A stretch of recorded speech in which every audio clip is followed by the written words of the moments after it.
the piece of art should be a struggle.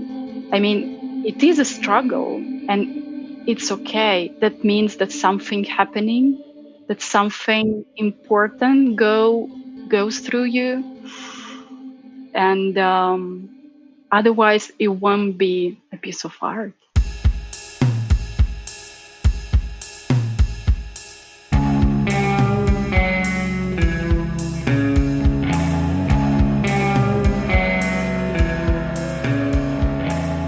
Hello and welcome to episode 15 of Lo-Fi Podcast. I am John Wentz, recording conversations with artists, musicians, and filmmakers, still from my flat in Paris, France. Welcome to the new episode. Hope everybody is doing well. A few updates. I believe everybody in the U.S. is now, well, not everybody in the U.S. is on lockdown, but things have escalated since the last episode, so I hope everybody's doing well. We're still at the quarantine here in Paris. They've tightened the restrictions and not knowing how much longer this is going to last. There's rumors saying it could be up until May, but who knows. So I hope everybody's doing well. This will be a little bit of a longer episode, taking into account everybody's on lockdown. I thought I would go a little bit extra on this, so something to listen to while you're painting, relaxing, chilling, reading, whatever it is. Also, this episode is sponsored by No Wave Academy. At nowaveacademy.com, you can view an array of instructional videos by some of today's best contemporary artists. You can see workshops, online videos by Sean Cheatham, Mia Bergeron, myself, Paul Christina, Sting Kim, and more. So use this code at checkout, LOFI-10, that's all caps LOFI-10, and you can get 10% off at checkout. Take advantage of that. Also, if you want to get a hold of us, lofipod2020 at gmail.com or go to lofipodcast.com. You can request a guest, leave some feedback, whatever you want to do. Vent about being locked indoors for way too long. It's up to you. In this episode, I was really excited to talk to my friend Yulia Bas. Yulia lives in Barcelona, Spain, but is originally from Russia. Just a really, really cool person. I was so excited for her to take time out to chat with me. Known her for a little while now and always admired her paintings. So it was nice to get a little insight behind her working methods, her creative process. We talk a little bit about what it's like in Spain right now. As everyone probably knows, Spain has been hit pretty badly by the coronavirus outbreak. So we talk a little bit about what's going on there, what daily life is like. But we also talk about schooling in Russia, what it was like growing up there, her career and path as an artist, taking a break for 11 years and then coming back to it and pursuing it as a professional, and a lot more. So without further delay, I hope you enjoy this conversation with Yulia Bas. I think it's unnatural and it's kind of the big debate, right, is being able to talk about your work. Because I know a lot of artists like to go to, what was that, like a Picasso quote, where apparently he was at some opening and a journalist was asking him about his work. Like, tell me about this painting. He's like, if I was able to do that, then I wouldn't be a painter. And I know a lot of artists fall back on that, but I do agree with that to an extent. It's a lot to say, to know too much about your work almost. Oh, well, this is a great topic again to discuss, but yes and no. It's a good thing I hit record. I have to warn you, we are recording. I do it like a shot. Like I hit record when people don't realize. So yeah. So it stays natural. I wanted to say, just switch on the recording. Like that's what I do. Okay. So coming back to the topic, talking about the paintings, yes and no, because recently I had to change my perception of this topic, I think. Yeah, because at the point when I realized that for being a professional artist, I have to set up my website and my blog and everything. And I knew that I have to write a statement. And I was like, how am I going to do that? Like, it was so intuitive how I was starting to work, but I just knew that it's essential to write it. So I started to research on it, read books, and actually, like, I end up changing my feeling about it, because actually we can help people to understand our work if we say so. And I think it's also um, like a snob, like being a snob, saying like, okay, I threw it to the world and you like look at this, and if you don't Yeah. understand, it's your problem. Yeah. It's like you're Well, I stupid or agree. I think whatever.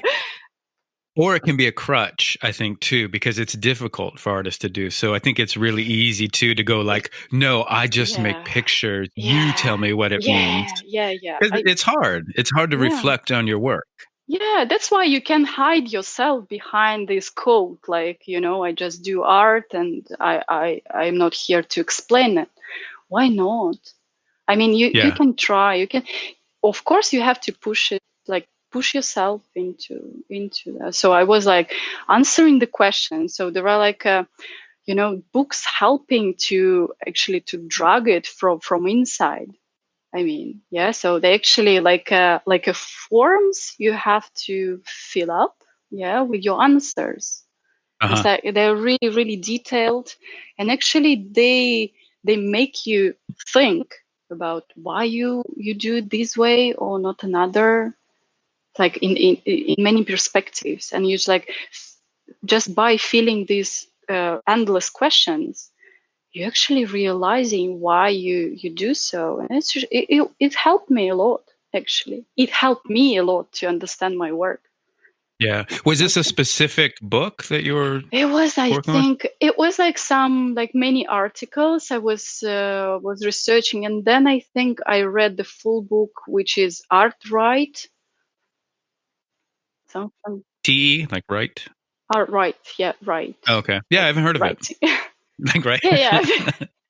So you just pick out like, I don't know, just go to Amazon and probably just see what they have. And I was like interested, and she's basically saying, I don't remember the author, um, unfortunately, but she's, well, it's great to read. I think I would definitely recommend it to artists who just starting, because she's closing a lot of your like a negative um, negative thinking about art right and art Hmm. speech. And Hmm. she's saying it doesn't need to be really complicated or philosophical. You just have to be um, honest. Yeah. Yeah, I What mean, it's, did mhm. you stumble upon this, or was this something you were seeking out? Well, I don't Like, what know. got you into that? I really wanted to be a professional, Okay. So it was a matter of improvement. Yeah, no, that makes Yeah. perfect sense. Yeah. Yeah, I mean, I don't know why. I keep thinking because, as I told you before, like I kept like talking to you in my head since your first time approached me. Yeah. So, and I was answering such a question. So basically, I asked myself some questions, and I was answering, and like I I still don't know, but it was the thing that I really wanted to not just paint paintings, but to become a professional artist. Hmm. So I was researching on um, every direction I can improve. I can develop this as a profession. That's why I end up like really re- reflecting on why I do this, why my paintings is different. But it's again like, now, because we're so exposed with all the social media, we like anyhow we're going to touch this topic, I guess now. So, It's inevitable. yeah, It's okay. now even worse. Yeah, so yeah, I remember you were talking about this horrible perception of like building yourself as a brand. But I think it's also inevitable because we have now like thousands of artists, and you actually Mm. have to understand, at least for yourself, to understand what you're doing differently. True. And one thing I would say that is like I do rant about that a lot, like the branding thing, but Yeah. it's more, it's not so much branding. as it is the contrivance of branding that I don't like. Yeah. Because branding happens whether you like it or not, right? Like I think that like the the college definition, like if you were taking advertising 101, it's branding isn't what you say you do, it's what others tell you do. That's brand. So people brand you no matter what. But what I gets me is this whole thing of when all of a sudden everybody is talking, it's because of YouTube culture, like the advertising lingo, like when people refer to their paintings as content. Well, I have more content. I have to do a batch content for my Instagram. Like, oh, Jesus. You're not an advertising firm. So I don't mind the branding. And you have to now. I understand that you as have well. to. Yeah. I mean, like, I totally agree with you that we still have to paint and to perceive our work as art.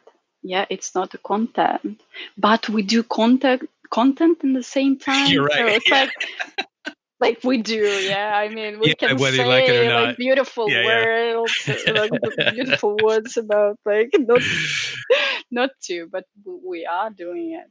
And I think like, I was just again like listening for your conversation with the skulk, the Vendemera? yeah.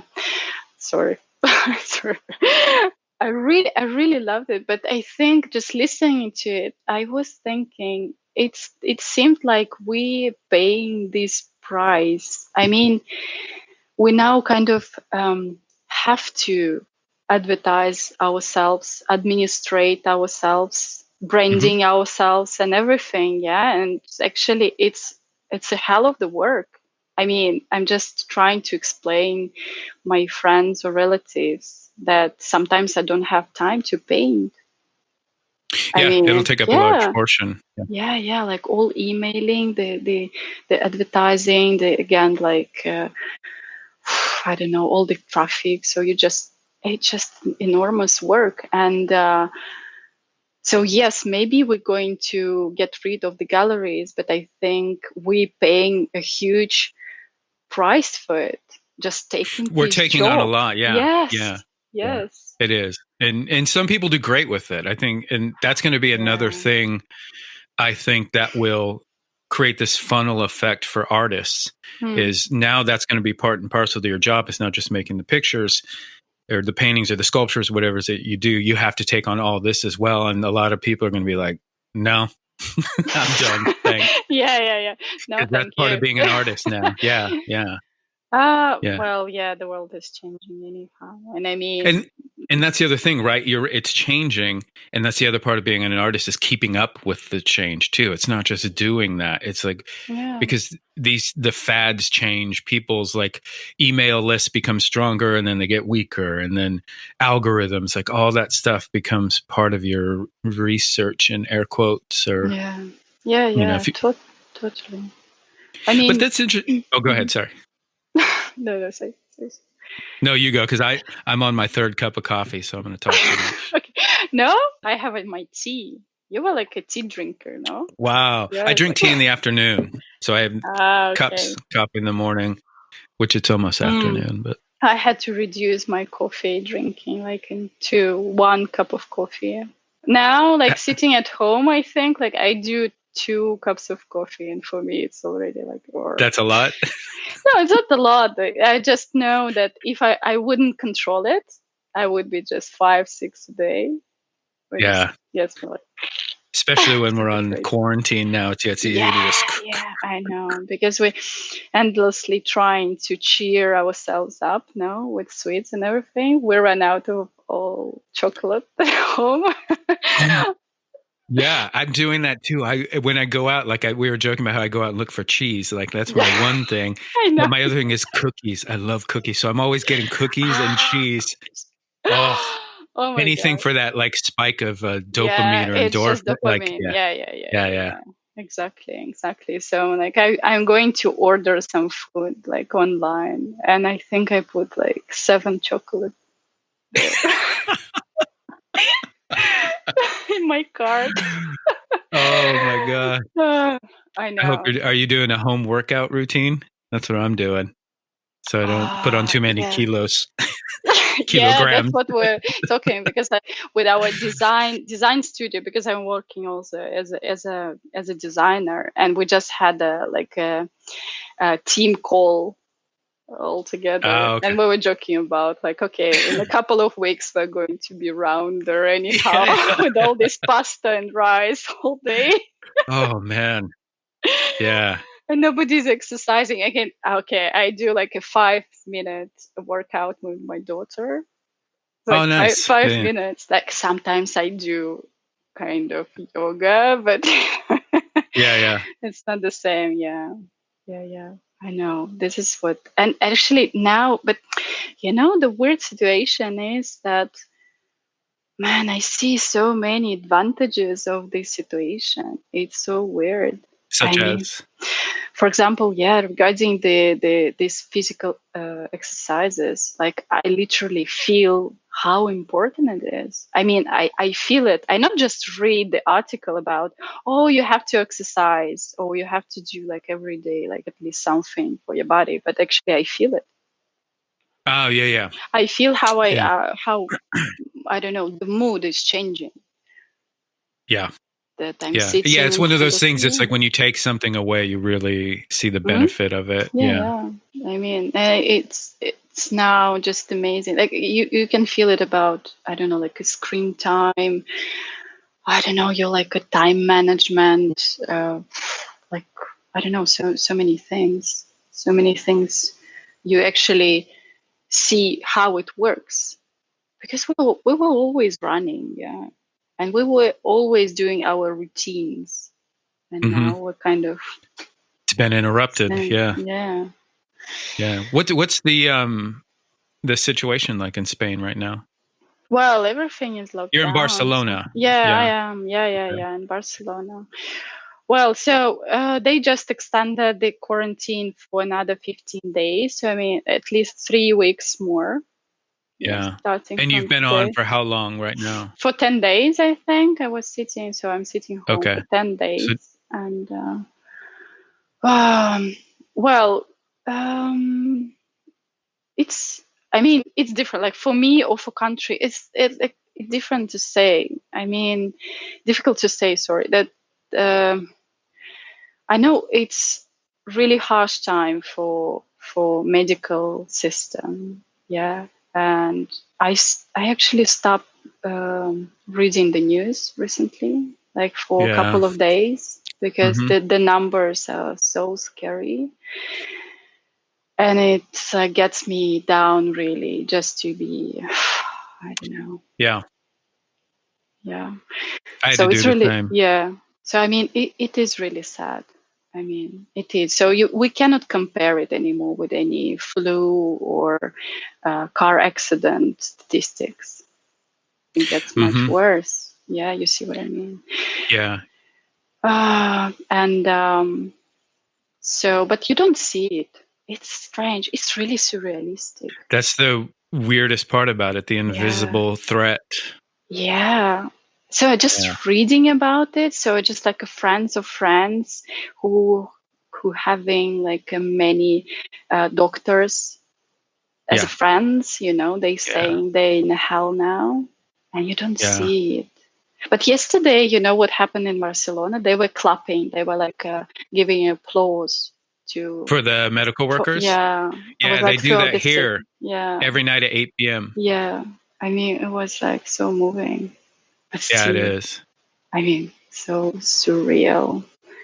But I hear birds. I mean, I Well, I wake know up. that's the weird thing is all this is coming in, and that's the other thing why I also try to limit my social media because, like you were saying, I'll see things that like, oh, my friend's a doctor and the world is Mm-hmm. ending, and Mm-hmm. then someone else posts something like, oh, we've got a cure coming in 2 weeks, and you're like, I don't know how to what? That's not what I'm Yeah. hearing. It's all these, it's like a cognitive dissonance, and then yeah, I Yeah. look out my Exactly. window and half of Paris is jogging all of a sudden. Like all of a sudden, everybody's Really? into jogging. Yeah. Oh man, it's crazy. Yeah. And then, like you said, Wow. birds are chirping. The air smells nice, but I'm like, I can't go Yeah. outside. What the hell is going on, man? Yeah. I mean, well, and what is really also like interests me a lot. Like, as I said before, like we are all now connected in a really weird and awkward way. Yeah, like we Yeah. all experience the same. I mean, at least throughout the Europe Yeah. and Hmm. and China. And like now I think US now, the Yeah. US now is also under the law. Yeah. Yeah. They Okay. went on a lockdown, and there's discussions of how long they're going to extend it. Yeah. I mean, so it's for everybody now, like seeing Yeah. these empty Nothing. cities. Yeah. That it reminded me of there's this will probably mean nothing to you because it's US politics. But I remember when Reagan was in office, he gave a speech and it was really weird. He talked about something, like basically what he was saying is there's nothing that will unite people like a common enemy. And that's basically what we're Yeah, saying that's now. great. This Yeah. is something that does not discriminate.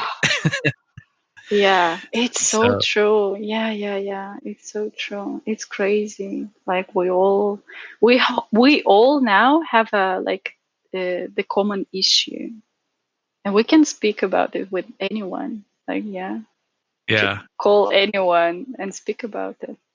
Like Yeah. anyone, And literally. it's funny. What's funny is I was talking to somebody. So you and I were talking recently, and Yeah. we were talking about how kind of nice it was because everybody's been more chatty. Like I've been actually talking on the phone with people, Mm-hmm. and it's been nice. But then all of a sudden, I had friends that were messaging me, and they're like, oh, "I can't take this anymore, man. Everybody wants to talk. I have no time to myself." So that lasted all Yeah, of like 3 days, and people were just like, "Man, stop I need calling some alone me. Yeah. time." Yeah, I think I spent like the whole Saturday, you remember, like yeah, literally the whole day I was on my phone. I was, yeah, and like, yeah, for me it's strange because I'm quite quiet person. Like I need my silence. I need to be alone, and yeah, I suffer this thing a bit, but I also like became stronger. I think like after these weeks, I would be much better in standing people around me because yeah. it's also about my work. Like I was, you know, to be honest, like recent month, I was struggling a lot. I was because In what way? I mean with the studio thing, yeah, because since I started, so when I started to paint, I think like well more or less professionally. So I mean not professional, but I just sit at home. Yeah, Mm-hmm. so I had like I blessed to have a little terrace now. Well, it's Ah, raining nice, nice. today, but yeah, now it's a trip like a just precious. So I have a little terrace there, and there is a little not a house, but I mean the shed.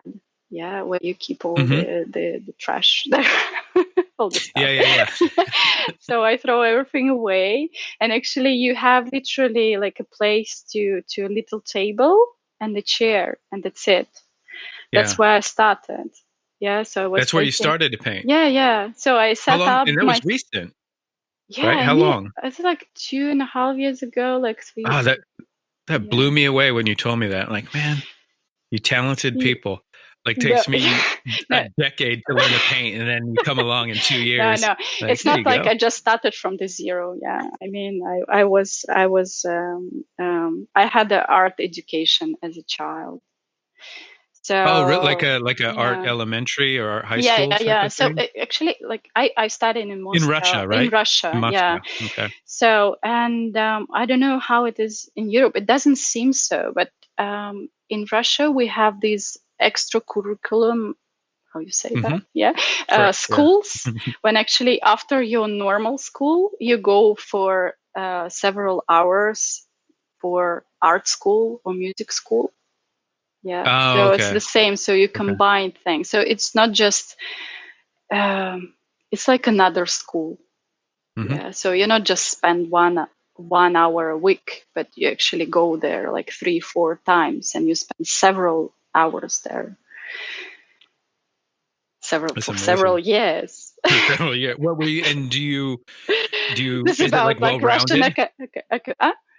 Was it well rounded? Like you did a little of everything, like a little music, a little drawing, or did you No, have a this one particular concentration? like art school. So usually it's like a music school. So you actually go for more or less professional education. So you actually Okay. learn how to make it.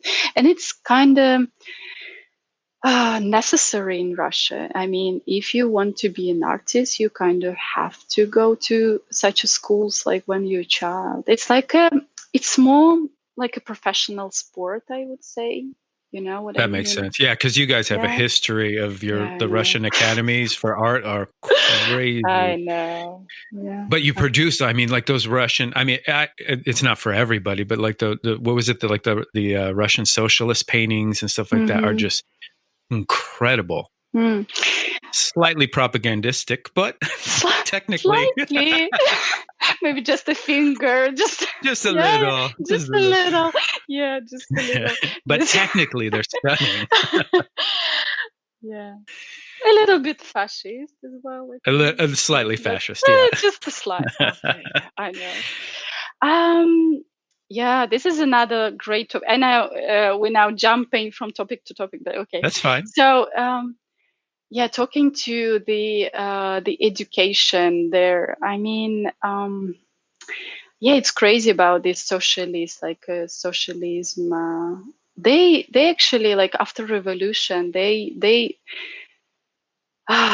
destroyed the let's say the old school Russian academies, and they build the whole new system, which is based Mm. on, you know, the structural drawing, the measuring, the so much more, how to say, like again bringing system to the Hmm. education. So so they get rid of everything that was great about Repin, Vesnitsov, Serov, and everyone else there. They just basically eliminate everything and they build a new system.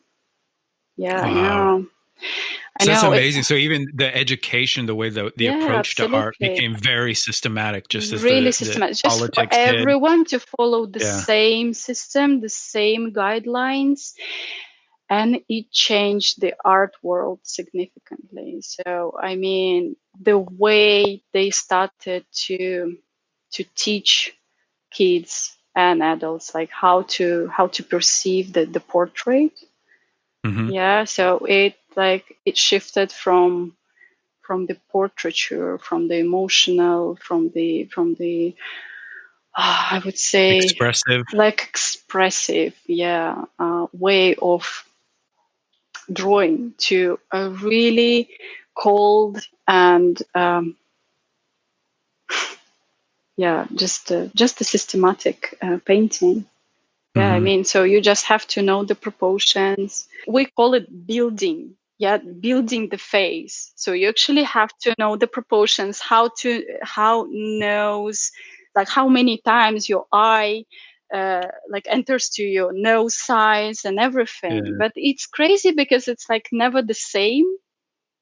It's Yeah. never the Yeah. same. So I mean, the results the people were ending up with, I mean, they were robotics. Yeah, like I mean, just drawn these faces were just lacking life Yeah. all over. But that's what they wanted. I mean, it's Hmm. the whole philosophy of the socialism and communism, like no personality, uh, but the function. I mean, they Right. perceive, yeah, that there was nothing like personal there. So the art changed as well. And why I'm saying about this, so I'm really confident in this because I was lucky to. So when I went to the art school, I was, I think, like 10 years old, maybe 11. Hmm. And I was really lucky to get into the class of the artist, who was like the teacher, and he was the old school master. So he was studying in the art school of Serov, and he was Wow. drawing and painting as old masters did. And he actually Yeah. shared the same teachers that like I mean, old masters did. So it's Yeah, the that's lineage. He was in that lineage of. yeah. So the um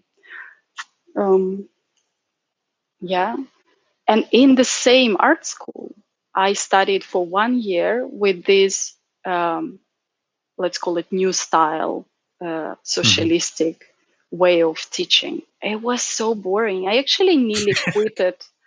I nearly Really? quit. Because the way it was Yeah. just measuring Yeah, and it was just just academic. measuring, like a hatch. So we were dividing these bloody the cylinders into shades, and then just making this hatch on top. It was like so not about creativity or art. It was just horrible. I don't Yeah. understand how people stand like academic schools, because I was I don't know. I mean, how Yeah. did you? I mean, for you, I was like, were you measuring like with your pencil or Yeah. something? Oh no. Yeah. And I loved it actually. I don't mind the measuring part. That appeals to a certain part of my brain. But I definitely agree with you. There's a side to that where there's got to be a middle ground to it. I don't mind a good foundation, but when Mm-hmm. that becomes all there is to it, it doesn't, that's for me isn't art. It's not a good experience to see stuff like that. And it's so Yeah. dated. Yeah. But I think your situation, I mean, that's to an extreme where they're just like, Oh yeah, definitely. Definitely. But I see, well, I do understand that for, for a person to start drawing, he probably needs some guidelines. And hmm but looking into, I don't know, my story, I was never building and measuring, but I can draw. I mean, I know that none of the great Russian masters, they did so. They never hmm measured. They were perceiving the they were looking at the portraiture as photography. Yeah, so we oh actually, yeah. yeah, you see what I mean. So you hmm actually hmm when you do film photography and you actually go into this red light room, and you put this paper into, this And the developer, yeah. the developer with this liquid. Yeah, and you Yep. see gradually the image just Yeah. appears from there. So that's the way they were drawing, like with values, because we Yeah. see Very value. soft and you build it Yeah, up. yeah, Yeah. and you gradually just tear some, so just pick up some details, some depth there. I Uh mean, huh. that was the way they were drawing, and like their works. I mean, they're just incredible. Yeah. That's the way I was taught. It was Hmm. that exact same Yeah, method to build it up like a photograph. yeah, exactly. But now it's like it wasn't the same. So I saw both systems in the same school. Uh huh. So I know what I'm talking about. Like, so there's like literally two classes with different teachers and different way of doing this. So wait, so just to make sure I'm Uh-huh. understanding correctly, the two methods, so the measuring and then the kind of photo developing method were two different approaches. Those were the Yeah, two different. yeah, Oh, yeah, okay. yeah, yeah, yeah. Wow, that's fascinating. Because they should go together. I mean, I in a mean, proper world. of course, I do understand the shape, and I can build the shape correctly, and it's not like I cannot measure, but I think these um, these masters, they were saying basically that your eye is so it's so amazing tool. I mean, it's hmm much more. It's just incredible. You cannot measure what you like. You have to try to trust your eye, because your eye sees everything like a microns. You cannot Oh, really okay. build it. So it's again about like trying uh, to run everything through your brain, to run all the processes. But actually, we can perceive the portrait just directly. I mean, not really. Again, yeah, it's quite difficult to explain. I would say you have to see it on the. on the examples. Yeah. No, Actually, I understand. Yeah. yeah, Yeah. but you see what But I and that, mean. yeah, I see what you mean. And that's I think the difficult thing is in that translation too. You have to understand like a hierarchy of drawing in a sense where there's what you see and then understanding your perceptions, but then how you translate that to drawing can be an entirely different thing. You can't take in all that information and express all that information at once. You know what I'm saying? Yeah. Like an approach that I developed when I used to teach was understanding how we actually perceive the world around us. And the first thing is in values. So that's how I would start explaining, translating to students is like, don't look at the details. Don't look at all the leaves on the tree.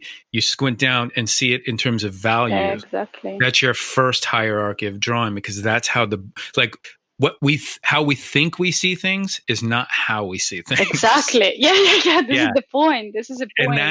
And that's I remember learning that, and I was like, oh, I think this is now what it means to be an artist. It's not being able to draw. It's how you see the world and translate it.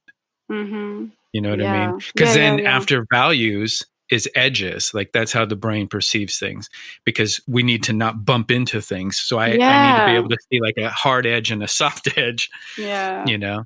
Or at least back then it was to avoid getting eaten by a tiger. You have to like, when we evolved. Yeah, exactly. It's like just evolutionary thing that we actually taking as granted, and like this is the point. And we start to draw like this. So we just draw the edges, then we fill it with value, but it's not the same thing. Like there are no edges. Yeah, no edges. Yeah. I mean, yeah. Again. So that's great. You were learning all that in school. Yeah, like I mean, I started to draw like all these gypsum heads in like age of 11 and 12. And then like in 13, I was drawing the whole figure.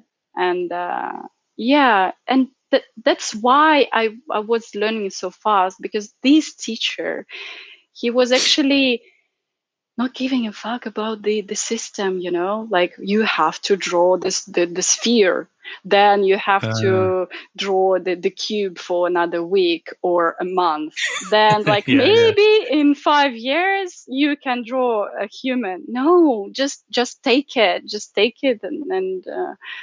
and you can do whatever. So he was never limiting us in he was even challenging us, you know.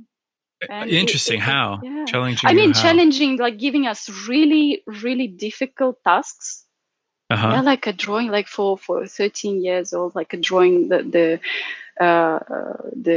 whole figure sculpture, like drawing. But you know, like when you're developing the drawing, I mean, in months when it's like perfect, like academy style. Like, but we were.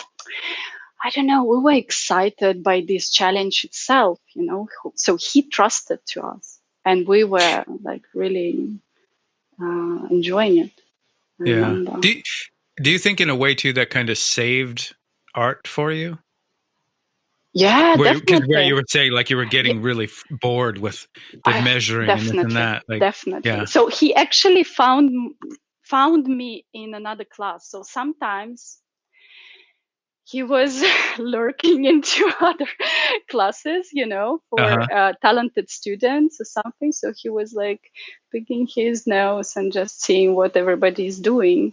And he actually saw me drawing these horrible cubes or something, or I don't know, like a bird. I was like, how you say something, like a dead bird. Oh, yeah. How you call it this dead bird? Well, dead bird. Yeah, but in the realm like the old still lifes, right, where they would use like a dead rabbit or a dead bird, maybe an apple or something. Not or maybe he knew me because I used to take some classes before I entered this art school, so he knew me. But I end up with another teacher, but he actually took me from there, because I was after a year of studying of this like a normal art school with all the homework. I mean, they did give us the homework, It was like Wow. crazy. And I felt this is another prison. Like, okay, I have my normal school and here is another prison. And like, it's just so boring. It didn't reflect anything I wanted to get out from art. I don't know, and he found me at this point. And he was like, Uh-huh. come on, change your class. Just write the letter to the director and just change the class. Just come. I will give you something cool to draw. And Oh, it that's awesome. How changed. encouraging. Yeah. I mean, it changed everything. And it was like Yeah. a new air there. It was like, oh, wow, yeah, that's what it's supposed to be. And I was like, come on, because think of, um, uh, he still had some students. So apart from us, like kids, he also had many adult students who kept coming to study with him. I mean, so they already finished the school, but they kept coming. So, I mean, it was like an open studio. So for us, it Okay. also was really, really engaging and amazing to see another artist already coming and painting just next to you. Yeah. Okay. I And understand. Yeah. So you had nothing, like varying degrees of skill level. yeah, So you had like you're working next to these professionals and yeah. you feed off of that. Yeah, definitely. So it was completely different atmosphere. And so basically, I often say that everything I do, like almost everything I do, okay, on the level of skills, I learned from him. And not Uh-huh. only skills, but I don't know, so many things. So I was really, really lucky. If lucky is exists, I don't know. Luck I is don't think exist. so, but we can say luck. Yeah, I did. Yeah. Okay, let's say just in the usual way. Yeah. Yeah. But let's get, I want to, Yeah. because I'm Yes. fascinated by, so how long did you do that for, that type of schooling? So it was, I think, something like 5 years. Yeah, it was Okay. painting and That's a drawing, long time. I mean, and yeah. Well, but just so basically, it go along with the normal school. So you're ending the yeah. normal school in Russia. Well, normal, just yeah, that's how you say this. Just at 18, I think. So the same age Oh, okay.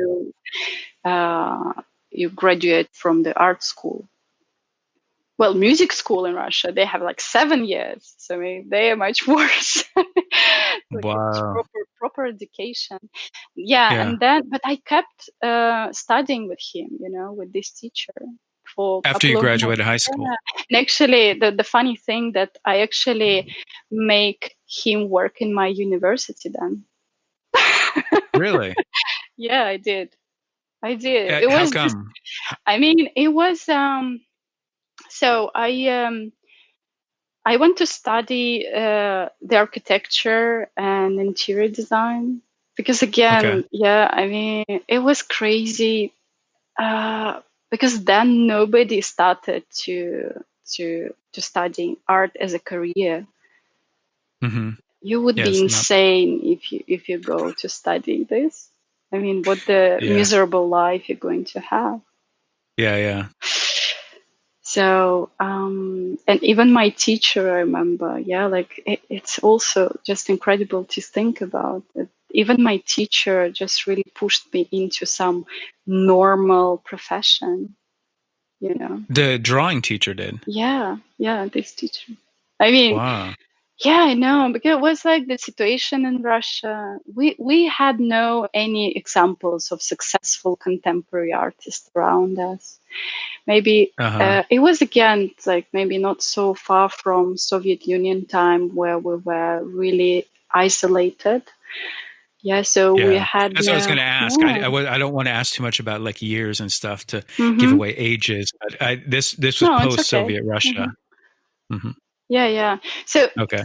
it's not only about Soviet times. It's again like think we didn't have internet then. I Yeah. mean, Yeah. not so much. I mean, no, but it was like 2000 and something. So it was So still pretty disconnected from the rest of the world in a way. yeah, Yeah, I Mm-hmm. would say so. And I never knew someone successful in art, like art as art, just painting Yeah. and living for that. Like, no. So probably, I mean, I knew some guys who were going for this path, but we considered them as crazy persons. Like, I still I just consider them as crazy yeah, persons. you did the same. Come on. Yeah, I'm crazy, I think. Yeah, I wasn't brave enough then. I wasn't. I Yeah. just understand that I was like really. I wanted to have. Even my mom, she was like, no, no, because she was really supportive. Mm-hmm. But now I really, and I quite often recall this, like my childhood, because I think I had this a really strong dream to be an artist since I was like 4 years old or something like that. Really? I mean, yeah, Yeah. it's now a bit funny to say and a bit pathetic, but Why is it no? Why is that pathetic? no, I I think that's mean, great. yeah, I was like feeling that. I've seen the artwork. I think in the window of this art school, and Uh-huh. I just felt this is my thing. Sometimes you feel that, like just Yeah. Mm-hmm. yeah, this is what I need. This is what I'm going Yep. to do. It was like through Mm. my whole childhood, and then when I was like 18, I just didn't remember that, and I went to study interior design and architecture, which was okay. I mean, I'm really grateful Yeah. for my education and my path, but I just came back to art after like 11 years only. Yeah. Wow, you took that long of a hiatus. Oh, sorry. Yeah. It was that long of a break Yeah. Yeah. that you I took. did. Yeah. So, because that's you're still working in interior design and Yeah. architecture, right? So you Yeah. divide your time. So you took 11 years building that career, and then Yeah. how and why did you get back into drawing and painting? And what year was that when you started getting back in? I'm really, really bad with years. Don't Yes. ask me such a question. Well, let's see, I from two mean, years painting to yeah, like 3 years. 2016. So basically it started again when I moved to Barcelona. So before we were living in Italy, we moved to Barcelona then. It was like 4 years ago, something like that. Okay, I And was right. 2016. yeah, yeah, yeah, yeah, Good guess. yeah. So, and then we actually had a really harsh time. I mean, because I was working, the studio we have, it's a yacht design, and it's quite particular industry. And I was always working with my husband, so we're partners. We Mhm. have in this studio together, and we had quite difficult time then. So I mean, we had some running projects, but nothing new. So maybe it was like economical situation, something like that.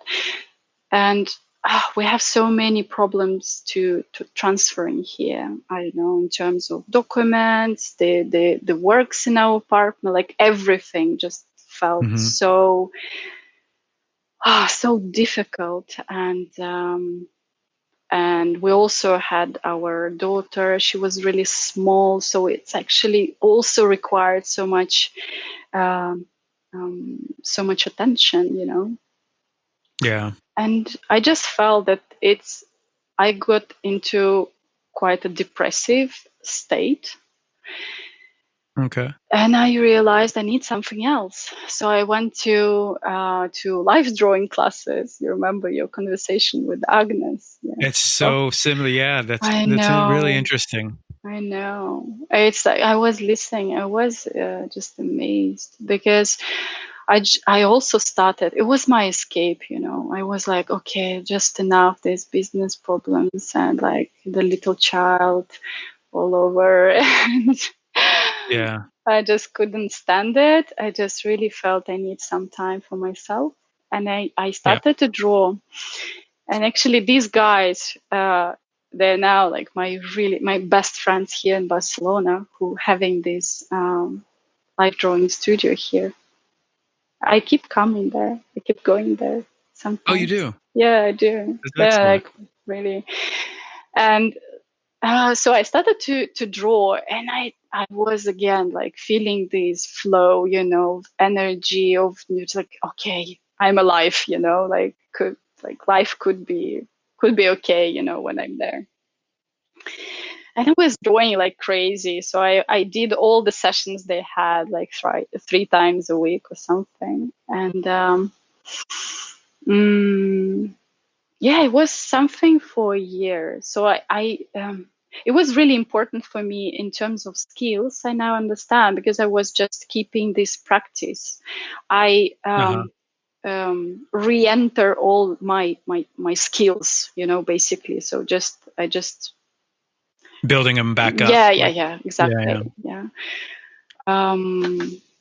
And yeah, and then gradually, again, as you're saying about people encouraging you or pushing you into making a podcast, it was the same with art.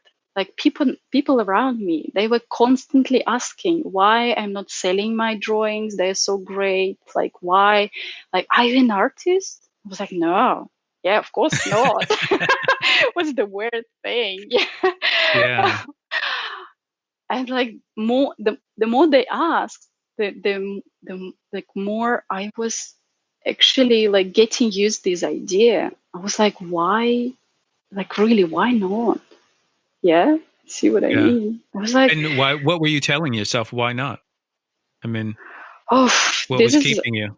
yeah, well, and it's really scary. Yeah. Was it like coming out Yeah. like out of a hibernation? It felt like it was Yeah. a lot of Yeah. fear.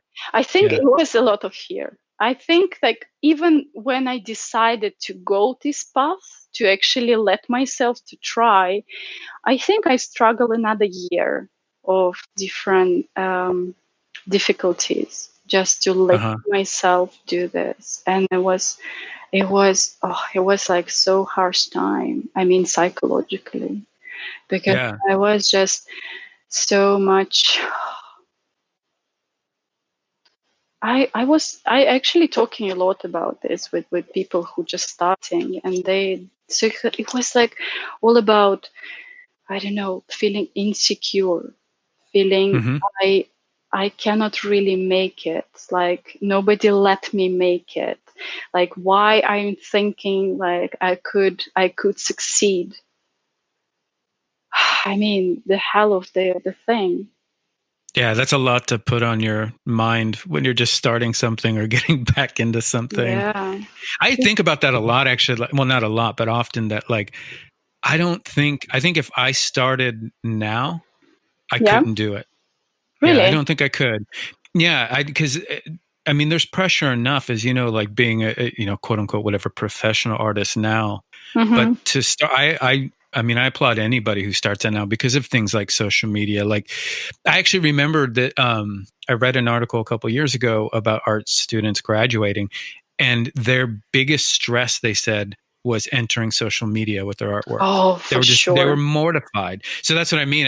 I'm so glad I had a period of, I mean, I've made hundreds upon hundreds of drawings that have never seen the light of day and shouldn't, in school because they were terrible. And so there was no pressure then. It's like I spent 10 hours drawing and then it went away and I had no pressure to show or, whatever. That's my own thing. No, But, I so I can totally agree. understand, I totally agree. And well, I'm glad you had this time, because like I didn't. Yeah, I mean, that's because amazing. it's like the pressure of the social media. So actually the whole information is so accessible now. So basically, like, just I think it's such a, I don't know, you have to be so brave to even open your account and start down like uploading your pictures when you subscribe, like you following like hundreds of amazing artists, and you kind of put your little picture there and saying like, me too, I'm drawing too. And it's like, yeah. Yeah. That's a great way to put it. Yeah, I mean, you feel so little because basically before, like before social media, like yourself, you see your classmates, yeah, and you see some Yeah. books of great mastery, and that's it. And now you basically see, I don't know, Exactly. thousands. Yeah, the exposure. I know. And Yeah, I remember for me, and I know I'm probably pretty weak as a human being, but I me remember in too. school, good. Well, that's why we get along. Yeah. But yeah, I remember the pressure of going into class because I'm not joking either. Uh-huh.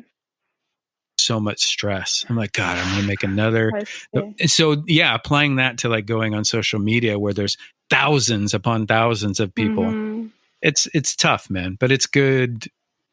Builds that character, I guess, that grit. Oh, definitely. That what I wanted to say. Yeah, Yeah, it's again like pros and cons. Yeah, because I for think sure. now it just much tougher because what you know what I'm thinking, like we have no idea how the old masters would behave if they would have social media.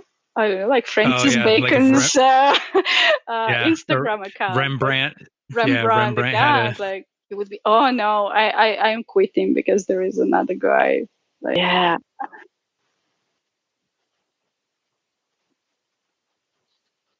because I'm assuming when you were in school in Russia, you didn't touch oils at all. Yeah. No, I think I made like a one still life painting. That's it. Okay, just one. So basically, and again, it wasn't in the program of the school. So it was just our Ah, teacher who let us use sneak oil. into oils. Yeah, and we're like super excited because it was like an adult thing, like Yeah, yeah. almost, like forbidden, like too cool for us. And I loved it. I loved oil, but I think I tried to paint something, maybe I don't know, maybe a self-portrait or something, because we didn't have any models, we didn't have any photos then. Yeah. So, and then I quit. So basically it was, yeah, watercolor in still life, yeah, and Uh huh. drawing. Okay. And so coming back to Barcelona, this drawing Uh huh. period, actually it started, so yeah, it was fun because, as I said, the guy who is having this live drawing club, we became really close friends. And I was sneaking into like his studio, his apartment, and I saw just a little picture. Again, it's about the intuition. I was really Uh huh. following all the time these things, and they led me just this incredible way. So I just saw a little Polaroid picture on the wall, Uh huh. and there was um I don't know why, but I just asked this guy Bennett, like, who is this guy, why you have his Polaroid photo on the wall? And really close to it there was a really nice drawing, like amazing, like a masterpiece little drawing. And he was like, yeah, he's a really nice guy, you must see his Instagram, he's really famous artist, he used to live in Barcelona and blah blah blah, he's the best friend of mine, his name is Henrik Uldalen. Oh no. Henrik Okay, that's Henrik how you Kau. came across Henrik. Yeah. Yeah, Okay. yeah, and was like, okay, I don't know. And then I saw his Instagram and I just fall in love. It was like Uh it changed my mind. I think, not only the quality of his work, but the whole story was life changing for me, because he was just a normal guy, hmm. just really close to me. So he was young. Yeah, he was successful, he was having like, I saw the really strong academic um, part of his work, but still Hmm. his work were really modern and contemporary, and like in a way I really liked. And the whole thing, I don't know like how to explain, just I end up discovering so many mindsets that stopped me to do art. For example, I was always thinking that to be an artist, you have to be crazy. Okay, yeah. I mean, literally, yeah, like insane, or so it just saying that you have to be psychic, yeah, in a way. Uh-huh. Yeah, so it's like, I mean, you have to be like a drug addict or alcoholic. Yeah, there's a lot of stereotypes. Yeah, and Yeah. I actually I had this stereotype. I just had it. So I was. It's now a bit strange to say so, but I was struggling this stereotype a lot because I was fighting it. Like you can when you just you fight something inside, so you just discover that something just build the boundaries around you, and you literally trying to break it. Because I always thought I'm too normal to be an artist. Do you think, I would imagine, just hearing a story, that derived from your time as a child in Russia, where because they're steering you away, you're learning art, but don't be an artist. No, yeah. You don't think it came from any of that? Like you're building these things, like it's impractical, can't make a living, you've got to be crazy, got to drink a lot. Yeah. And you have to be, like a poorest guy, like on the street, Yeah. Just you're going to struggle for life. Yeah. And you have to be, I don't know, just not like crazy, but I mean, just not normal. Yeah. Not being able to communicate in a normal way. I don't know. It was so strong. No, This it makes sense. Yeah. And so I mean, meeting Henrik it shattered that for you, because he's absolutely. he's a really cool guy. Yeah, he's really easygoing. He's super educated. He's really good at business and everything. It was like, he's normal. I mean, I don't know, like just looked normal, and he's really neat. I mean, he's maybe not an usual artist as well, because he's like, always in his short, and so he's like, he doesn't, sometimes he doesn't look like an artist at all.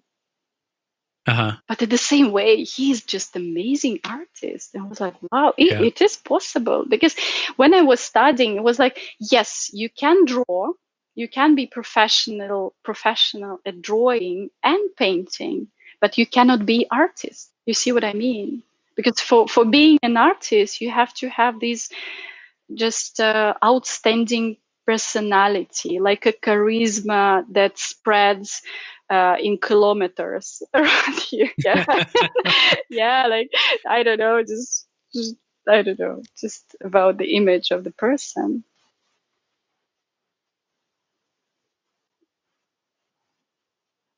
You're like, oh, okay, it shatters all the, because they're not just stereotypes, they're your own barriers that you're putting up for yourself, right? Exactly. Yeah. So you see somebody who shatters those barriers. It's very, very encouraging. And even after meeting Henrik and more guys like this, I was still fighting these barriers, because it rooted so deeply. It's incredible. Yeah. And in the same way, so it was a year when I was sitting in this like a terrace shed and painting. So I was pushing myself into painting anyhow. I was really struggling. Basically, it was like every day, I don't know, like a torture. I mean, because the one part of me actually understood that I have to do this. I mean, everything around me, like sad, like it was just leading me into art. I mean, so again, it's a bit strange to say, but I think like a universe, it's really supporting pushed me. You in that direction. Yeah, I mean, like I'm just, again, like I was asking, like, can I do art? and like everything around me was like just yelling, yes. Like, yes, you do that. Do you need people? Here are the people. Do you need time? There is time. Do you need money? Yes, there is money. Like everything, it everything was, lines up. yeah, everything just easily. And I was really aware of this, and I was always amazed, like how opportunities just jumped like into my hands. So I understood it means like I have to do this, basically. Yeah. And but alongside with this feeling, I was actually locked into my fears, and this is again like a huge topic about stereotype, my own stereotypes about being a female artist as well.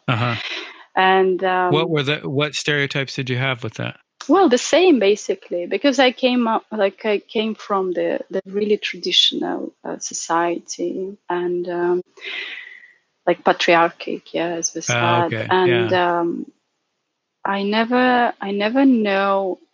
Again, it's about examples. It's about just seeing other people doing that. So basically, what I knew was the art history, and we know about it. It's basically it's all a man. bit of a boys' club. Yeah, a bit. Again, just a little. And I think I always had like really huge standards. So this is also I had to fight, because like the bar I wanted to achieve was so high all the time. It's still now like really high. So I actually have to bring it down to keep working, because otherwise I feel just desperate, because I just I want to be like, I don't know, just really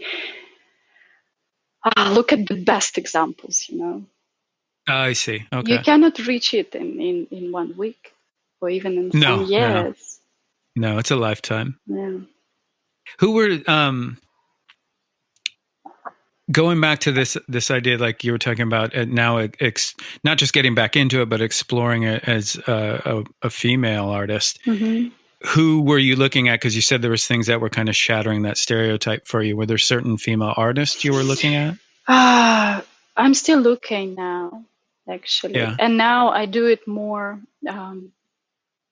like consciously, I would say. So I actually like I just sit and trying to find like a list of the female artists that really inspires me, and when I can say, okay, these works are no worse than guys' works, because I think, what's really strange happening with our mind, that if we have a certain setup, we actually trying to prove it. Not, how do you mean? I mean, not prove your own setup, not really shatter it, not really break it. I know this is the thing. Okay. And I mean, all the information you get, you're like, yeah, I told you, like, boys are better than girls. And it's like every word. Okay. It was the same for me. So I was actually like, yeah, probably, men are better, because like I like these artists, and they're all male. They're all men. Yeah. All men. And so it's separate from historical context. Separate, even new ones, because I keep, and now I understand that it's really important for me to start searching, like deliberately to start searching for female artists. You know, I really admire. And I think another thing with social media, I struggle a lot, that we see this work online, and I really need to see the work in real, and I think I haven't seen much. Mm-hmm. I mean, in total, Yeah. Paintings and life, you mean? Yeah. You haven't seen? Yeah, paintings most of all. Yeah, because your experience has been pretty new to painting. Yeah. I mean, I wasn't following any of contemporary art, like since I started to study architecture. So basically I was into the design. So and now I think Lita Cabellut, do you know her? She's Spanish artist. Lita Cabellut. She's great.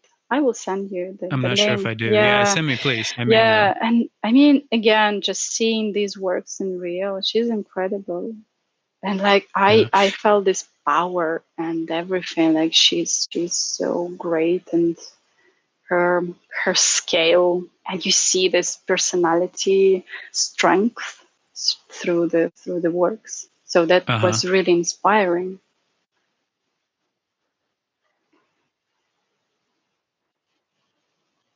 Hmm. Why did you start doing portraits then through all of this? Like going back when you started back and then looking at other female artists and just building your thing going. What got you not, I don't want to, no, stuck is the wrong word, but Hmm. you know, what's inspiring to you about, like, inspired you to do the work that you're doing? Interesting that you anyhow use the word stuck, because I do feel like this sometimes. I think that was a little bit of a Freudian slip. Because sometimes Yeah, I I feel think you stuck do in it. feel the same, no? Do you? I do. Yeah, I do. I feel, Yeah. well, yes and no. I think, Hmm. I don't know if stuck is even the right word for myself. It feels that way sometimes, but I think, it's overwhelming being a portrait artist. And I don't know if you can relate to this, or primarily a portrait artist can be overwhelming because that's the image we see more than anything Hmm. nowadays. Just Yeah. as an image, like Mm. when cell phones start, because I've been doing portraiture for a long time, but once Instagram hit and cell phones and the selfie, as soon actually I remember it because I remember the first cell phones not having the forward facing camera.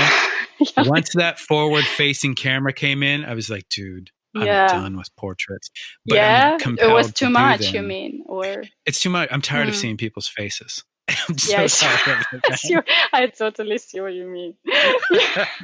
It's like, ah, It's all the time, yeah. man. Ah, And that's the thing that's funny is because people, you know, the big rant right now is, or has been for a few years, but everybody's a photographer because of Instagram. But it's like, no, they're not.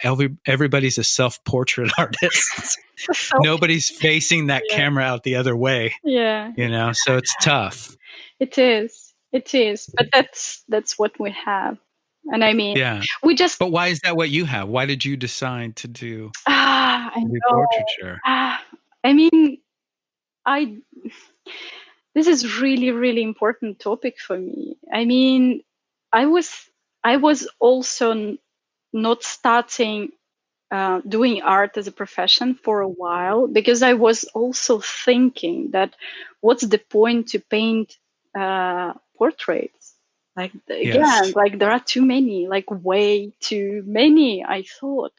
And I was again into stereotype, like, okay, if you're an artist now, if you want to be a contemporary artist, you have to keep destroying the rules of the past and do I mean, like a conceptual art, at least Hmm. abstract art, at least, Yeah. this is a normal art. And like everything but portraiture or any figurative art, it's kind of like, I don't know, like a craft.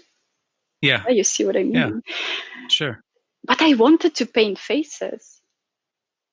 I wanted to paint faces. And when I allowed myself, like, okay, for now you really want to paint faces, and it just, again, it's about letting myself to do so. I was like, who cares? Okay, I really want it, so let's have a look how it goes. And um in portrait, like, one thing, of course, that we as humans, we read so much from people's faces, and it's like Yeah. endless topic. Um I mean, now I think we will never over this topic. We will never be over. Of the, Yeah, of yeah, the the portrait. port. Yeah. Yeah, because we have faces, and the face, like, it's the primarily thing for communication. Or, Yeah. yeah, I mean, all the feelings, emotions, love and hate, everything we read through face, and sometimes hands. That's why I started at certain point, like, paint these faces and hands, because they're like so speaking. Yeah, you see what I mean? Like, Yeah. It communicates a lot. yeah, communicates a lot. It could be your time in Italy too. They do a lot, a lot of speaking with the hands. Yeah. I don't know how they survive without this emoji, like, because I know. I don't know Yeah. how they do. Yeah, this is also the thing. This is one thing, like emotions and everything. So it's a bit, I know, yeah. It feels a bit easier to communicate with people what I want to express in my work through the portrait. Yeah, still. So I somehow just feel how I can do this. And I'm really afraid to step into full abstraction, Do you feel yourself heading that way? Because I feel like I your work too, do. one of the things that really attracted me to your paintings, and it made sense after the fact getting to know you, is they're very well designed. There's a design element to them. Yeah, you Um, think. which, yeah, definitely, which makes sense with your background in design, I think. And I could see, and even with some of the stages of your paintings, I can see could just be pure abstraction, just a very well designed image. So do you see yourself maybe going down that road in Yeah, the future? I do. Yeah. I do. Again, I'm afraid to do so because I'm. Really? Yeah, I mean, you probably understand. We still get attached to our strong academic skills, don't we? It's hard to let go of, yeah. Yeah, and I mean, it's really so. Sometimes I draw something like just abstraction here at home, but I was never showing anything. So I chosen this path to destroy the portrait, and I do paint in an abstract way. I mean, I'm not controlling myself, so it's like a puzzle. Yeah, how I explain Mm. the way I paint. The way I paint is really um, mm, it's like an expression, and it's quite. I'm not planning anything, never. Yeah. So I don't know. I just go through my So, canvas. Just yeah. So you literally, the saying like starting with a blank canvas, you literally start that way, no plan. It's a very intuitive process. it is, Yeah. but I never start with blank canvas. I must say. So I mean, I do start, of course, but I think that what's also not everybody understands, and I probably have to communicate it better. That priming process for me is really important. So when I start painting, it's already half work done on the priming. So Oh, okay. I prime. I can spend much time priming. So, and I do textures. I don't know. I play with paper, with thick gesso strokes, or with, I don't know, with some layers of different transparent paint, etc. And this part of the work is really abstract. So Yeah. I do whatever like I feel to do. And then I paint the face, and then I paint it again in an abstract way where I don't know I'm going to end up. And yeah, so sometimes the paintings like just surprise me, like myself. Yeah, so I just look at it, oh wow, where Yeah. it came from. Do you ever in that process, what's the way to put it? Is there any fear for you in that process, or do you feel like overly stressed? Because it's something that happened to me within the last few years. It's the most bizarre thing, but every time, even when I'm working on these small digital pieces, Mm-hmm. because I'm the same, and more so with digital than anything else, there's no roadmap for me. And I find myself developing a weird fear or a weird pressure to make something out of this image. Because for me, I don't know about you, a lot of times there's a lot of bad stuff that happens that I throw away. And Mm-hmm. because it just, whatever, the map dissolves as I'm going along. I'm like, nope, that's shit. Got to throw it away. Mm-hmm. How is the process for you? Is it always comfortable? I guess that's what I'm getting at. Is your No, process a comfortable one, or is there no, a it's lot not of comfortable discomfort? at all. But the more I work and the more I research on how other artists work, I actually grow into thinking it's okay to not be comfortable.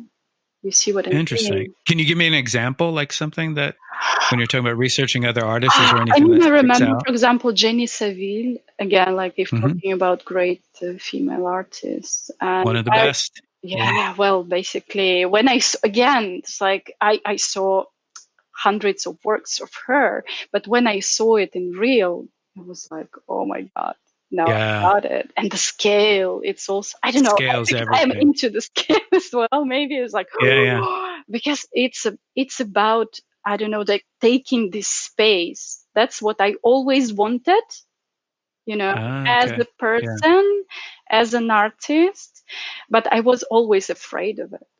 So it's like, like you come and go, and it's just like, it's strange flickering sensations. Yeah. Yeah.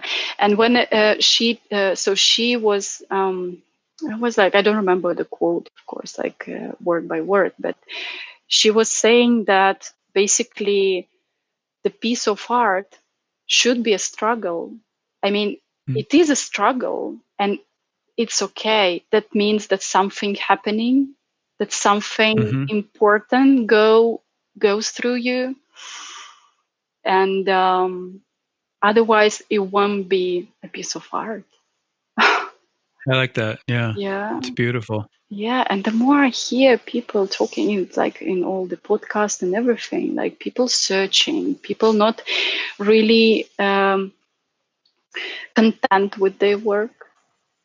Yeah. Because for the first for the beginning, I was really running into this place where I can say, okay, I found my style, and now I just do it easily. I Mm-hmm. wanted to think Yeah. Just it's crank them out easy. like a, Yeah, just a yeah. painting, like a painting a day, because I know how to do this, and I will be just saying this like, like a bread or something Yeah. like Yeah. that. And now, just recently, actually, I just literally getting used to the thing that probably I will never be comfortable, and maybe this is what I've been choosing for my life. I don't know. I mean, in the process. Yeah. Interesting. Yeah. And regarding the abstraction and the portrait, there is another thing that really I cannot let it go, because that's funny, but I still attracted to this really simple thing, even from the art school, from being a child. I really love this magic when you draw something, and on 2D surface you get this 3D dimensional object. Oh, yeah. Yeah. The illusion of volume. Yeah, I mean, Yeah. what happens on the face, like with all the shadows and highlights, I cannot go over it. I was like, I still enjoy to just capture this thing. I mean, such a Mm-hmm. basic thing, but I do love it. It's still magical Yeah. for me. Like I can just paint the shadow, and it became, I don't know. Yeah, it's weird to say. Yeah. No, I agree. That's something that's funny. I've kind of gotten back into that recently too. Because for a while I was painting very flat, Mm. and I would let brush strokes, I think, dictate a lot of the form. So it was more sculptural. Hmm. But I've found kind of a love for volume again. There is a certain magic to it. Yeah, but still, I don't know. Abstraction really attracts me. I Yeah, but you can have volume and abstraction too. I mean, it's just, Yeah, I never thought about yeah. Well, I think, yeah, I mean, that makes sense because a lot of when we look at the history of abstract art now, I mean, I can't remember, was it Clifford Stills, but once it was about the flat canvas, then I think that's what became in kind of the cultural vernacular for abstract art was about flatness. But Yeah. even in Rothko, I see Oh, a lot yeah, of volume, definitely. Yeah. So when you you know. see, yeah, the Rauschenberg, the whole I really love these like New York School of Art, like post-war artists. Well, Yeah. Yeah. why I'm saying about abstract, like, because I just realized that most of my favorite like painters, are abstract painters. Or abstract painters. And I Me find too. Yeah, I know. yeah, you too. I was like, Yeah. man, what are you doing? Like, because I really like the abstract painting, but it's still, I don't know. Yeah. But still think in that sense, like, I think for realist painters, where you and I kind of exist somewhere in that, there's basically kind of what Jenny Saville did. There's vocabulary, I think, in abstract that we can still use in the realm that we are. You know what I mean? So it's not so much, because I know with her, it's like those marks, or you ever see that, like the pictures in her studio, she was very influenced by Cy Twombly, Mm. elements of de Kooning, but she would have these, I think it was in one of her books, you can see she had blow ups of like sections of their paintings, Mm. so that you're not seeing the painting, you're taking it out of context and looking at the mark.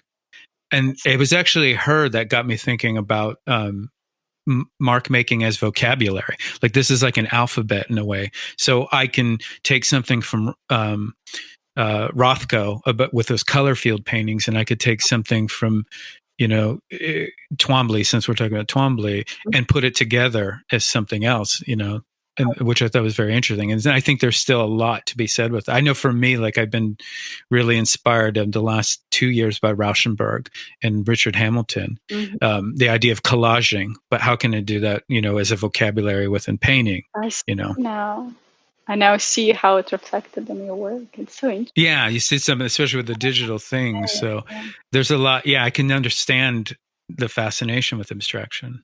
Yeah, well, I totally agree. I think I haven't discovered this topic yet, like how it could be, uh, how abstract could be the portrait. Yeah, how it could be like distorted. Like I still, it's for me, it's still there is something to dig into. You mean how? And I also really interested, and I keep searching, like how little I can say. You know what I mean? Like to say something. Oh, okay. Right? Yeah, yeah, How yeah. little I can put on my canvas to actually have a piece. And it's like I really sometimes do extreme things and never show, but it's really. Yeah, I've seen that recently. There was something that you've shared where you're leaving a lot of canvas. Oh yeah. Yeah, a lot of reduction. Well, in real life, again, like it has a lot of texture and everything because I use this priming as a map. Yeah, it helps me to navigate the painting. So this abstract map. Yeah, so basically I'm just search. And for example, I need something. Yeah, I'm never starting with the blank canvas or panel. I really love to have And it's it. interesting, you're starting with texture. Yeah. That's really fascinating. And I So you use build the image out of texture. well, yeah, like a collage. So I sometimes use, I don't know, cork, paper, something like that, like a wood or something, just to throw on the panel, just in a random way. And then I use it. So I'm not really starting from the blank spot. That's why I feel quite confident with like while painting, because I kind of just fill the gaps, or I don't know. I play with my own like pre-work. You know what I mean?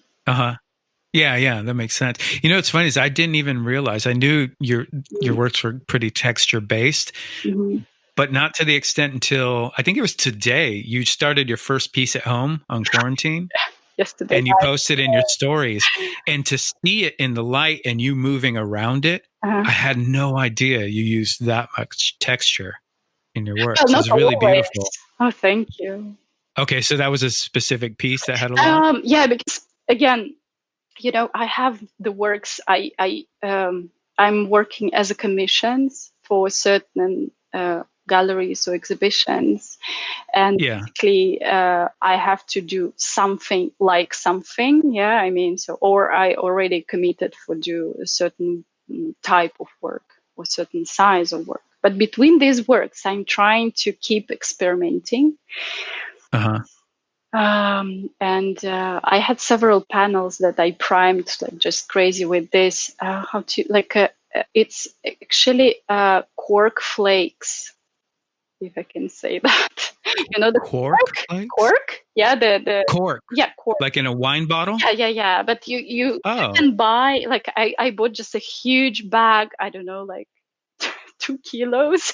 It's like the size of me, like a bag of these flakes. So it's really thin. So it's basically like a perforated, textured paper, like a little things. And I made many panels with this material, and I primed them. But I never had time to try something on them. And now yeah, it's beautiful. It's a really good, a really interesting surface. Yeah, because sometimes when you turn this piece, you actually, again, like the face disappears and you just see this random texture. It looks so, and I don't know, at least in that image, it gives it that tactile quality, just gives it a different sense of life almost, I feel like. Yeah. And I'm really happy to come back to paint on panels, because you cannot do. Were you using canvas? On panels, because for large works I have to use canvas most cases, just for transportation, all this annoying stuff. I really hope there will be a day when I can afford like shipping my like a huge panels, just panels, because like I hate canvas. I do too. Yeah, I hate it. I hate. Yeah, this is another. And go ahead.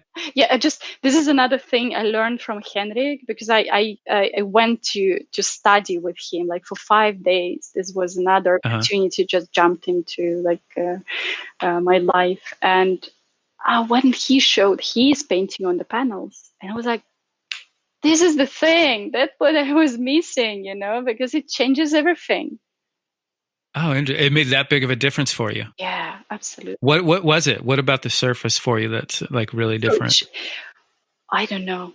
I still don't understand, because I do work on canvas as well, and I use the canvas without the texture. They're like really fine and fine, smooth canvases, and I prime them with, I don't know, 5 layers of priming. Sand it to make it smooth. And no, never sand it. No. Oh, okay. I actually can sand the painted piece. This makes really effect with the texture underneath.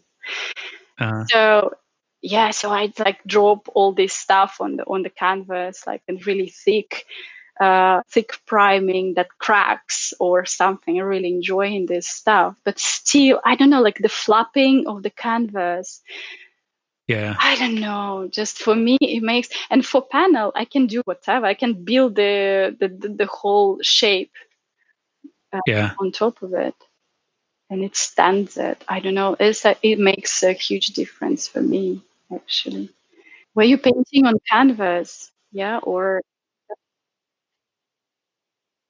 panel, but especially since I moved here, as everything is shipping, so I went back to using canvas. But the way I try to get around it is when I paint on canvas, I staple it to a wall and I work on the painting on that. So because for me, it's that thing. I know a lot of people like that spring of the canvas, and I cannot stand it, because I like to use different tools. So I use scrapers, palette knife, rollers, and you can't do that on the canvas that well. So I'll just staple it, work on the painting, take it off and roll it. But even then, there's still a difference. And part of it, I feel like, is, and maybe I'm totally wrong, but the paint actually looks different to me on panel. I feel like there's less absorption of something than there is on canvas. Even when you prime it, it looks more lively to me on panel. But that could just be some weird perception of mine. There is something. There must be something, you see. Yeah, because I was told like, come on, just stretch your because you can stretch as you do, yeah, but you can stretch the canvas on the wooden panel. But still, it's not. Yeah. It's still different. It's so different. Yeah. Because I do that too. I found a store here where they have them pre-stretched on little panels, and they're really inexpensive. I did my whole last show with those, Mm. and even then it felt Yeah, there was a difference. Yeah. I totally understand. So, yeah, what was it? What we were talking No, about? well, same thing that I wanted to ask you about is how because it seems to me like that working with Henrik was such a big turning point for you. How did that even come about? So basically, just meeting him was such a great inspiration. And then when I started to think that maybe, like in the back of my mind, like there was somebody saying, like, just, maybe it's not a bad idea to do so, but it was still really, really shy voice. Yeah. So I would Uh-huh. like keep doing my things. And so I Are you saying you mean you a shy voice to approach him to see if it could no, work? to approach profession, not him. Ah, okay. But Quite how did you come about working with him? so. You Yeah, studied with then him for 5 days. he came to Barcelona because of all these friends and everything. He came there and he came to Oh, draw in this studio, and I was there, of course. And then in a couple of months, I think I just saw the post in his Instagram, like, "Hey, dudes, I do a workshop in Italy, like for 5 days," and I was like, "Oh, I must be there. I must be there." nice. And because we had quite uh, difficult economical situation, I would say, yeah, like we didn't Hmm. have any budgets for such a stuff then. And I went to my husband and was like, do you think, because it was quite expensive, I must say, I was like, can I go? And still I had a like little child, to go for 6 days somewhere. I was like, Yeah. go. And he was like, regarding the money, not like letting me go, it was just probably will not have a budget for this. And so I just lent the money for going there because I wanted to Wow. go. I mean, I Yeah. it's not like I wanted, I knew I have to. I would say. Sure. It's one of those universe things. Yeah, it's like, Yeah. and I somehow felt that it will pay off, and it was. And when I was there, but I was still considering all this stuff as a hobby, just a hobby, because I wasn't So really weird. thinking. Yeah.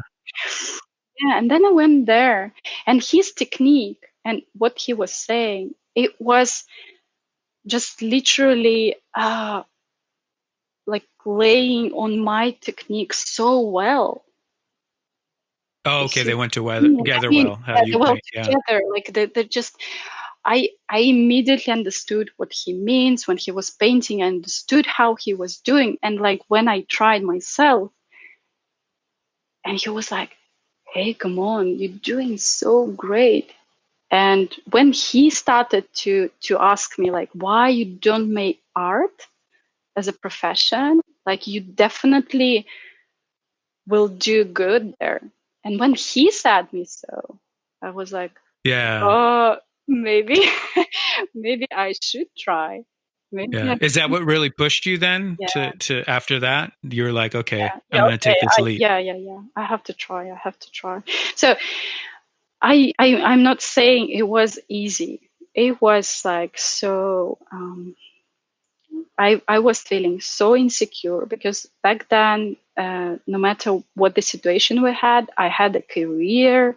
I was working with my husband, so we're like a full partners. So for me, it was like I was really anxious to say him, like, dear, I really want to quit, or like at least like spend most Go of part my time. time or Yeah, yeah.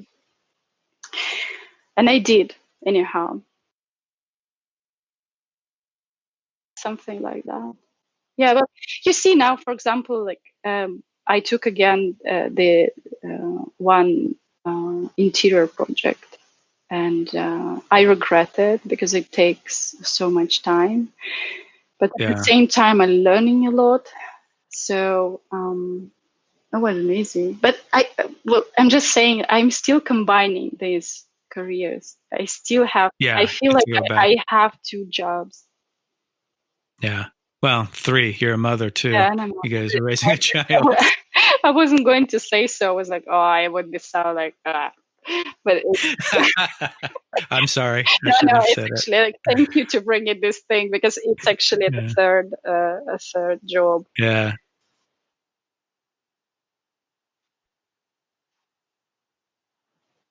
It's a learning thing for me. I know so many artists that do, and that's one thing they all say to me, like, man, that's another job in and of itself. And I admire that.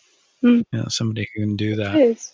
Well, and the same way, like, no matter, we have this conversation about my art stuff and everything, but I totally aware that my the motherhood is my main job. That's cool. I mean, yeah, it took me a while. It took me, I think, like several years to actually accept it. Really? I was fighting it. Yeah. I'm really ambitious, I would say. I'm a super ambitious person, and I was always creating stuff like here and there, and like my job and yachting industry, I'm also like super ambitious. And like, to having a child is like change everything. You kind of have to step away from your goals and your ideas and your projects. Yeah, like large and beautiful projects, and actually to sit home and play silly games, whole day, like all these running noses and everything. And it makes you really like, you have to, I don't know, step aside, step down a bit and be a mother. It was like really harsh, but I think, as I said before, like I had to have a child to become another person. And in the end, I know it's another thing. It's like quite shameful to say so. Like I wasn't happy. I know. What, as a mother, as a new mother? Yeah. It's weird. I don't think, of course, I have no right to speak on this as a male, I think. But what's interesting to me, though, is who was the one friend I had a while back. We had a really interesting conversation because I never, of course, understood the social pressures. I'm not saying that's what you're saying, but the social pressures of women and motherhood. And because she explained to me, she chose not to have children. A really close friend of mine. And so did I. And so I didn't think anything of it. But one night we were talking, and she was telling me about, I can't remember the books that she read, but she was explaining to me how much shit she was getting from family, from other women. She's like, you don't understand just the social pressure still that you're supposed to birth a child. And I felt stupid. It was such an eye-opening thing for me. So I can understand mentally where you're coming from when you say that. Yeah, because I mean, what a fucked up thing. Like, because you're a woman, like, what? And I even joke, because I would get that from family sometimes, because I come from a big family, and they're on my mother's side, they're Filipino. So it's all about having kids. They're like, as soon as like I got hair on my face, they're like, so when are you going to have kids? I'm like, I'm not. And you were 12, no? Yeah, exactly. Well, more like 21. It started late, but because sometimes so some are 9 years old. That's the Russians. The Russians have beards at 9. No, I kid. But that's different even as a male. When people are joking about when you're going to have kids, it's not the same pressure. It's not the same. No, it's not. Yeah, it's terrible. I know, because I have some friends of mine. They are, I don't know, like close to their 40s, and they don't have kids, or someone just decided to go like child free, they say, and they always they just tell ridiculous story, like people not respecting their like just boundaries, they just Yeah. literally step into your soul and just shit there, like you probably like something wrong with you, like Yes. understand, but you have to, like Yeah. You just haven't found the right person. yeah, or like you just don't understand what life is about. And it's like, Yeah. Oh, that's so oh, condescending. Yeah.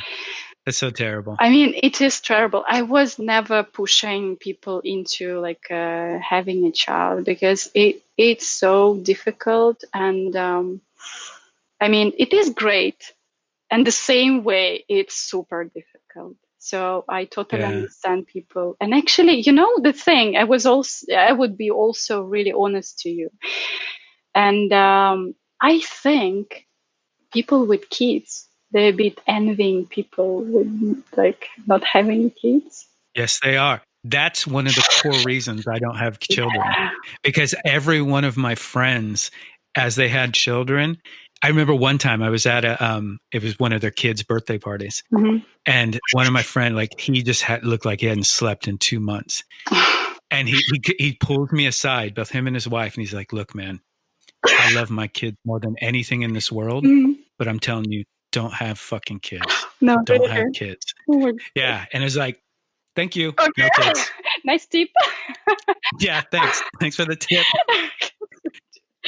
But I understand too. I mean, they explain it to me. It's like, it's one of those weird things I hear. It's like, everybody I know has them, says, I won't change it for the world. Like, I wouldn't Yeah. change It this wouldn't it because wouldn't I don't. take it back. No, no. Yeah, but if I could make the choice back then, if I knew. Mm. But the thing is, we never know what we're going, like what That's true. Yeah. like signing Yeah. for. This is the thing, and I was really angry at my with all my parents or people around me. Like, couldn't you tell me? Like, it's so fucking difficult. Like, couldn't you just explain it before? I know, right? Yeah. All the things we go to school for, and they don't teach you how to do your Oh, taxes yeah, and how to raise children. yeah. It should be the main topic. Yeah, yeah, Yeah, yeah. how, How to feed yourself, how to raise a kid, and how to do your taxes. Come on, man. yeah, come on. Yeah, like nobody was like, oh, because you forget. This is also Yeah, like really, I think this is again about our evolution of the brain, because we forget these things just for next generation to keep bright. Yeah, I mean, yeah, yeah, yeah. For sure. yeah, it's crazy. But then, so I mean, so it was. You were saying it was. There was a. How would you put it? There's not a resentment, but you went into it with feeling a little. How would you put it? Those first few years. Mm, yeah, well, resentment. Yeah, it's a nice word, I would say. Well, I was like trapped, feeling You like, felt. Yeah. Okay. yeah, like I can't do what I want to do. And I understood I have to be patient, but you cannot be patient. And yeah, well, it's not about me at all. And I had to learn it on Yeah. yeah, it's like, it's again, like it's the best training you can have. Just having a kid. I know Yeah. it sounds horrible and like really, I don't know, like materialistic. But I mean, it just you you have to grow. You have to, like in so Hmm. many ways, like how you like like the things around you that you take for granted, and you suddenly understand how important they are, and all the values, as we talked before, like changing, and well, everything is changing. Yeah. Yeah. Yeah, and uh, so yeah, but first, yeah, we're quite depressed. But again, it's about sleep. It's also about this thing. It's really physiological as well, because you basically Right. sleeping for 2 years like normally, and so Yeah. And then the physiological becomes mental. yeah, yeah, yeah, Yeah. So totally, it's tough. totally. So maybe if it would be, because there are like mythological parents that who sleep. I Yeah. still don't believe in That's so rare. that. No, it's so rare. And I think I've met one. why are you saying it's, yeah, maybe. And they like, why are you complaining all the time? Like, why? We're like, oh, you with this, like, like a black round, like circles, Circles around the eyes. like Yeah, on yeah. the like fifth coffee cup, and it doesn't help. He was like, don't touch me. And it was like, I don't know, yeah. But then you just survive it and it's okay. And then you became much more productive, much more positive, much more, I don't know, just better you. I mean, stronger. Yeah, Yeah, yeah. again. You know, that's an interesting thing because one thing I found myself in the last few years envious of is everybody I know with children manages their time so well. Mm. And at times they look like, I mean, I consider myself a fairly productive person. I have a lot of things going on, a lot of projects, but I see some of my friends, I'm like, how are they doing all this? And it makes me feel like, man, I don't have a family. Why can't I achieve that much? You become very good Yeah. at not wasting time. Yeah, because you have to. It's like it just Yeah. push you there. Otherwise, you just won't achieve anything. So actually, I went to study like a self time management because it's so Oh, important. okay. And Yeah, yeah. like with all these, with 2 jobs, with the kid, with other stuff, because still I have my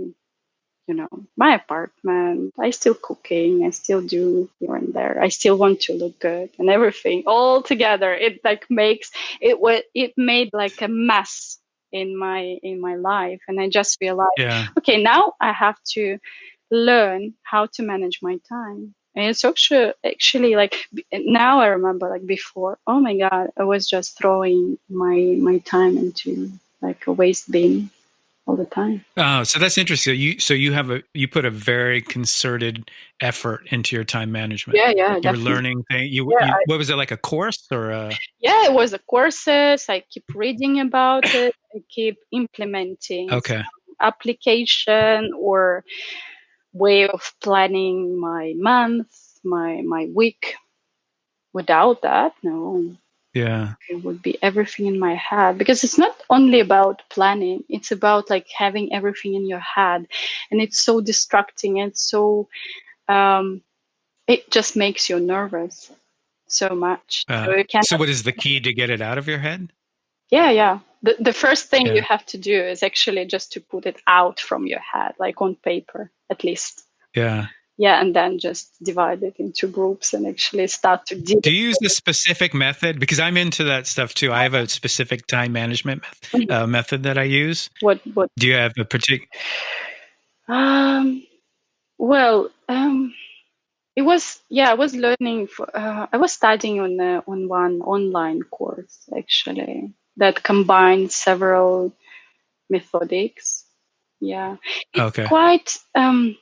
quite flexible, what I like. Yeah, because I know there are people like doing crazy things, like dividing the day into 5 minute slots or something like Oh that. yeah. No. No. No. No. No, I cannot stand that. I would be super Yeah. stressed out.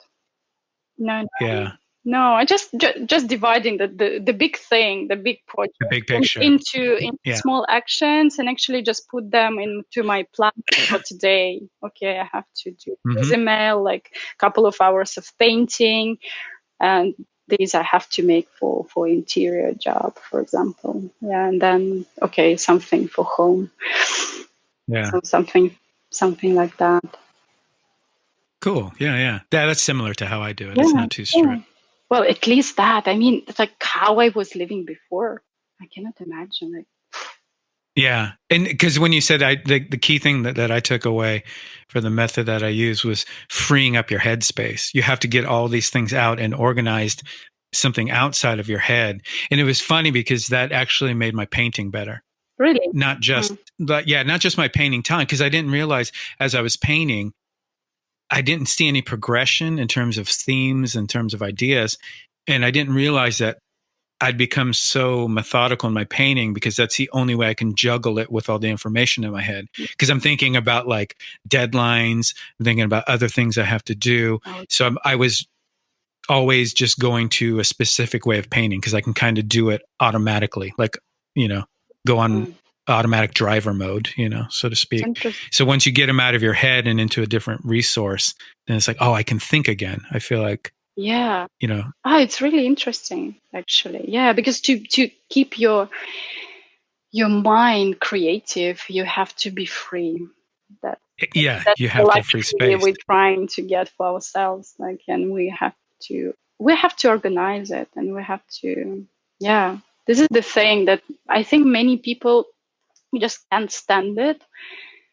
That we actually have to organize this special time for ourselves. Nobody will create it for us. And like, you have to switch off your phone. You have to be concentrated, and etc. etc. You have to create this space and time where you can create. Because before it was more, I think it was a bit more like natural, don't you think? Yeah, I do. I think there's that. I don't know if it's like pop psychology, but there's a lot of talk about the power of boredom nowadays. And I do agree with that. You have to be able to let your mind wander a bit. If it's always engaging with something like your phone or social media, you're not using certain parts of it. Yeah, and I was just recently. What was it? Like another story about the recent researchers, and they say basically that our brain has three phases, three different types of working. Like, so one of them is receiving their information. That what we most of us doing the whole day. So basically, when we are in Instagram, we're also receiving the information.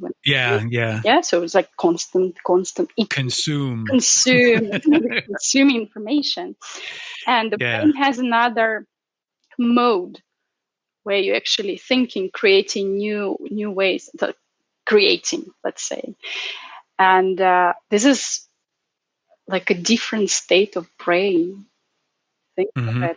And like, the thing that amazed me the most, it was like to switch from one mode of receiving to creative state. It takes 23 minutes. Yep, it's quite a lot.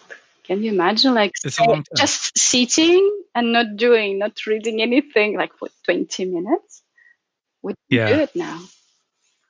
Yeah, I know. And that's why I think one of the positive things about the situation we're in right now, and what I've been talking about with a lot of people, is like not to freak out and find the silver linings in what we're all experiencing.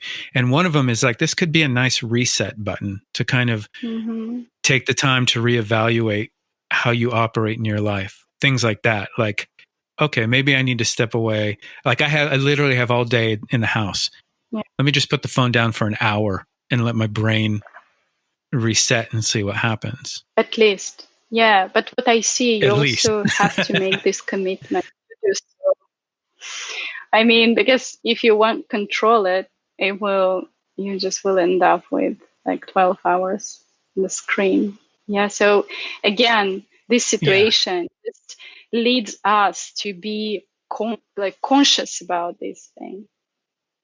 To make an effort. Yeah, exactly. Take the phone. Yeah, to make an effort. That's what I mean. Yeah, totally. Yeah, because in the regular daily life, I understand everybody's so busy and this and that. You don't have that time to sit and think about it. It makes sense. You're always on your phone. This is a nice break, I think, for everybody. If you can put some of the worry aside. It's like you're in your house all day.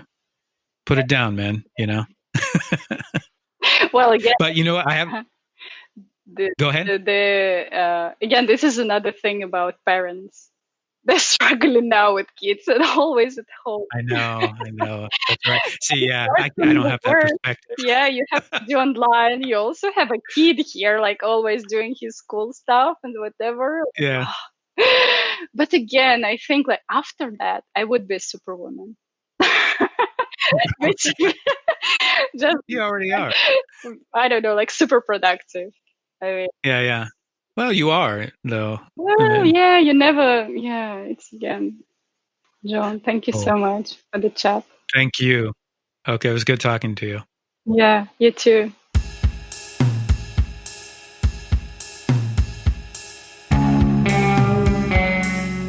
Lo-Fi Sight and Sound Podcast is an American artist living in Paris, France, in conversation with artists, musicians, and filmmakers discussing context, the creative process, and studio practice. You can find us on all streaming platforms, including Apple Podcasts, Spotify, and Stitcher. Also at www.lofipodcast.com, no hyphens. Please rate and review. It helps more than you know. If you can't rate and review, then please share this with a friend. Lo-Fi Podcast is recorded, mixed, and edited by myself. Intro music is also by me. Thank you for listening.